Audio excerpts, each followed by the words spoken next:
I'm Logan Crawford, and right now on the Spotlight Network, we're diving into a thought-provoking story that blends history, controversy, and a touch of magic. The name of the book, Abolitionists Museum. And it's written by a terrific author. Her name is Sheri Bailey. And she brings history to life quite literally when wax figures of abolitionists awaken to debate the presence of a Confederate flag in their museum. We're delighted to have this very talented author join us here today on Spotlight. We thank the team at Atticus Publishing for helping us put her in the spotlight today. And we ask viewers like you to support authors like her by subscribing to our channel and by purchasing her amazing book. The links are below this interview. And be sure to download the Spotlight Network TV app streaming on Roku, Apple TV, and Amazon Fire TV. Sheri, thank you so much for joining me here today on Spotlight. Thank you for inviting me, Logan. I really appreciate that. It's my pleasure. This is such an inventive story, and it really does make you wonder what the historical figures of our society who fought for the end of slavery would think about the flying of the Confederate flag. And how did you come up with this idea? Well, first of all, it's a stage play, and it's really about wanting to make sure we have that human connection with the audience. And everyone looks at the back of the past and they have one narrative, but this was a way to be able to bring different perspectives to the conversation. And one of the most important parts of the play is that at the end of the play, we asked the audience, what would your vote be, to burn or not to burn this Confederate flag? And then we, let them tell us why. And it's been really fascinating, Logan, in terms of having people coming from radically different perspectives about something, able to have a civilized conversation about this history.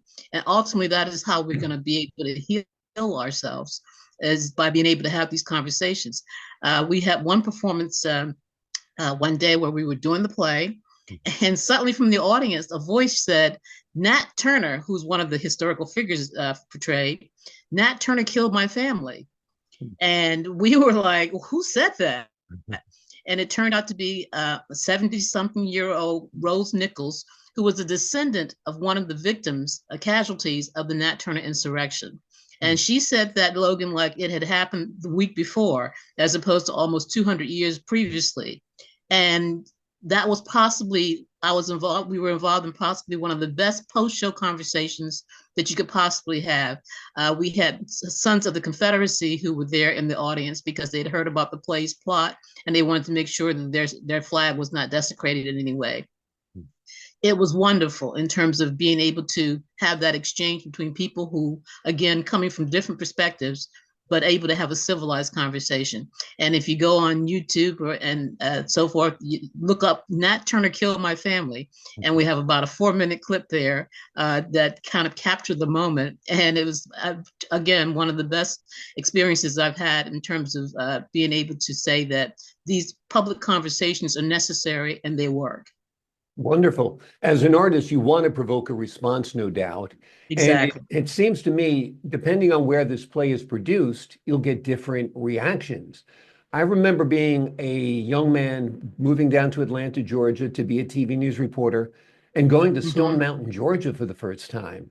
And my mind was blown as a New Yorker that these people are driving around with pickup trucks with Confederate flags flying in front of statues of Jefferson Davis that's larger than Mount Rushmore. Right. I mean, so the Confederacy and the divisions between the North and the South and ultimately slavery are still being debated in parts of this country. Absolutely. And that is why this play feels very timely and necessary at this moment. We know that we are a divided nation in many ways, but doing this play brings people together in ways that are humanizing and healing. And so we take it wherever we can get the opportunity to present it, and very much want to make sure that people who purchase the book or the play know that my hope is that they will then produce the show themselves. It very much in the tradition of in the 1850s, when Harry Beecher Stowe, one of our characters, released Uncle Tom's Cabin. uh, what happened is that play versions of the book started to fan out across the country, and that started people to understand what was going on about the history of slavery and the reality of slavery, because most people were not connected to slavery. Not Yeah. everyone owned slaves, and certainly in the North, it was becoming very much that was not the case.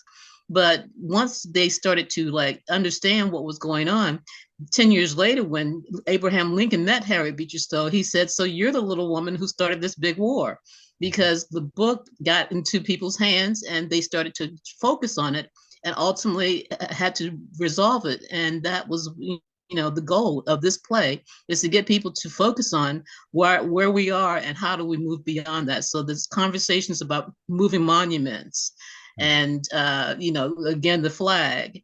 Where do they belong? How do they exist in a post-Civil War world? And we've been really excited by the response that we get with audiences, because they put themselves in the situation, and that's what we need. Yeah. Let me ask you this. Where does the flag belong? Should it be completely abolished? Does it belong in museums so people can remember our tarnished past?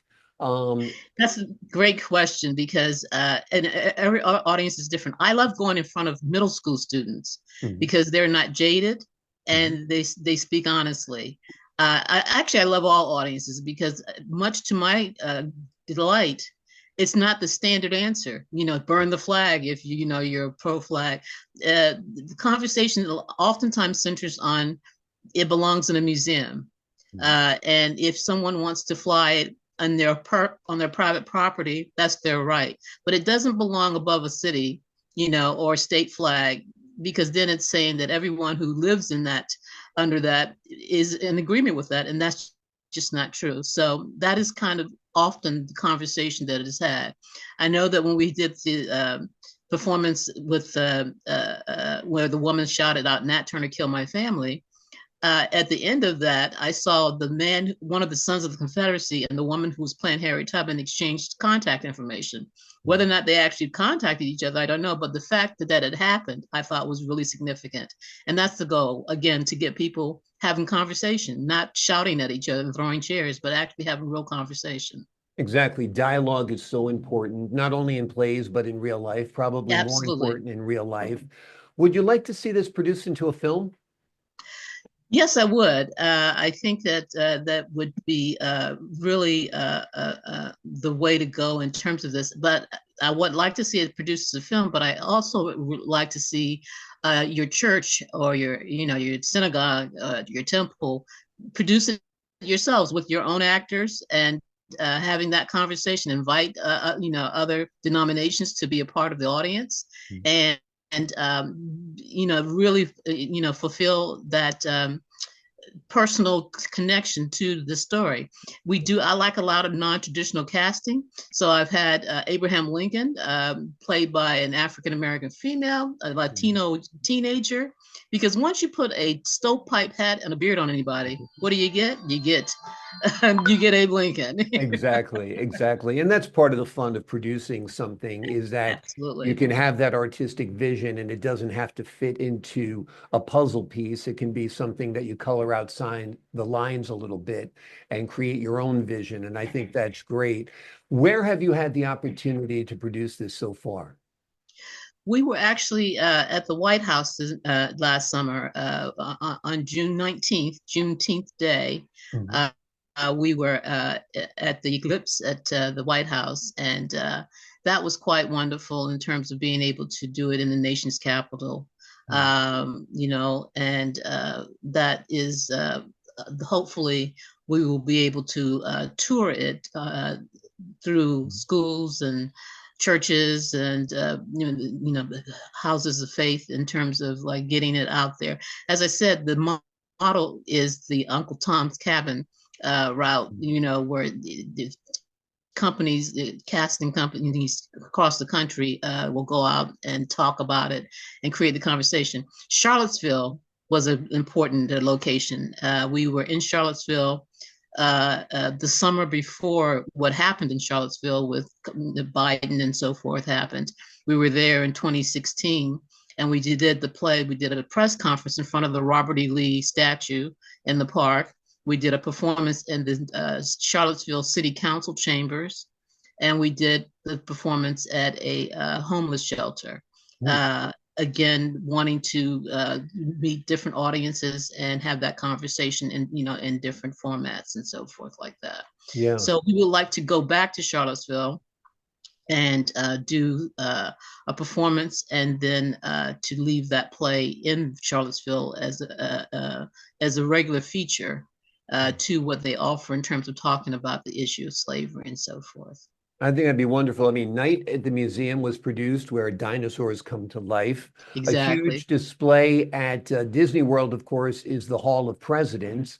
I mean, I think it kind of fits into that motif of, bringing history to life. And I love Exactly. it. And the fact that it's interactive at the end, I think is great, that the audience actually decides whether the flag should be burned or whether the flag should be maintained. So far, have most audiences say burn the flag or maintain the flag? Uh, it has varied, and you would come out after the end of the play, and the conversation is raise your hands if you would to vote not to burn the flag. And so there's people raise their hands and ask them a couple of questions, and then I say, what would be your vote? Show of hands who would vote to burn the flag.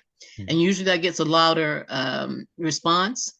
And then we get into the questions. Why would you do that? And I've actually heard people say, based on this, involvement in this play, I've changed my mind about what to do with the flag. And so it is, it becomes personal in a very direct way. So some audiences are more hostile, and others are more accepting. But ultimately, everyone gets to have their voice heard. And that is the key to all of this, is to be able to be heard and not chastised or, berated for whatever your belief is. And that's really quite important. We need healing. In fact, our mission is to help America heal from the wounds of slavery without shame or blame.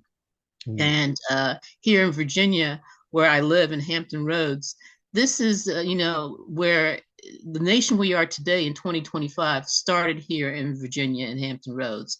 1607, we had the Jamestown, and then 12 years later, we had the arrival of Angolians who came from Angola and were settled here in this area. And now, as we look at this history of how this nation has evolved, this is my local history. We were the major stop on the Underground Railroad because of the waterways and the Great Dismal Swamp.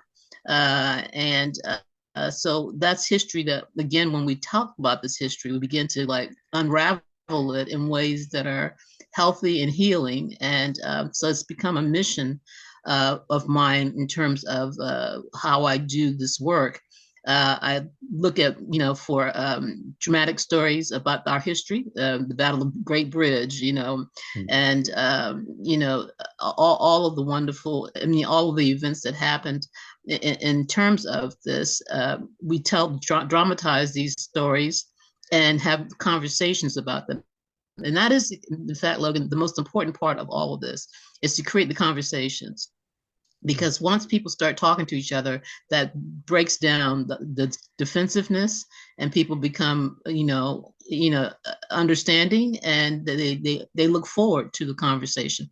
So I've been really excited by, response to it.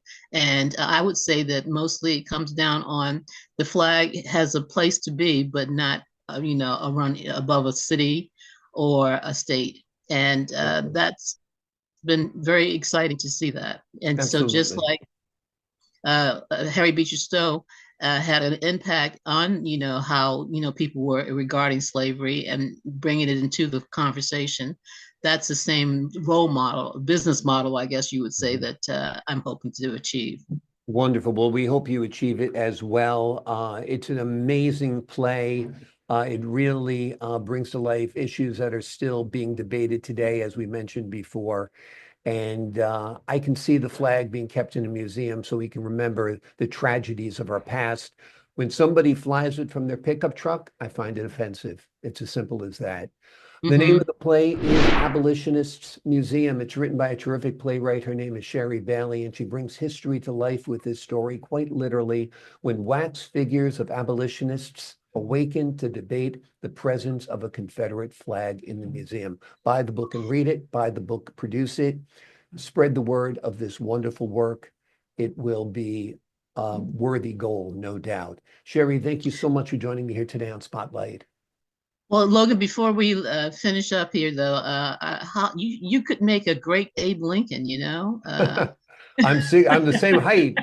I'm 6'5". Lincoln was 6'5". I just would have to grow a couple of whiskers, but yeah, that'd be We great. can take care of that. We can take care Yeah, of that. exactly. A little spirit gum and a little beard. Yeah, I'll be all set. yeah, Yeah, I yeah. would love that. I would love that. So we'll have to talk down the We'll road. definitely have to Great. talk. Yeah. And in fact, in the play, Abe Lincoln actually becomes like the heavy because he's Harry Beecher's, I mean, Harriet Tubman and Nat Turner and David Walker. They don't appreciate the way that Lincoln is kind of equivocate between, you know, yes or no and everything like that. And literally, some of the actors are like, whoever thought playing Abe Lincoln would make me the heavy? Well, that's good. I like to stretch my parameters of as an actor. That'd be Yeah, wonderful. Well, yeah. Sheri, thank you so much for joining me here today. I would love to be in your play down the road. Like I said, we'll talk offline about that. And to, Okay. and to the folks at home, I'm Logan Crawford, thanking you for your time this time. Until next time on Spotlight.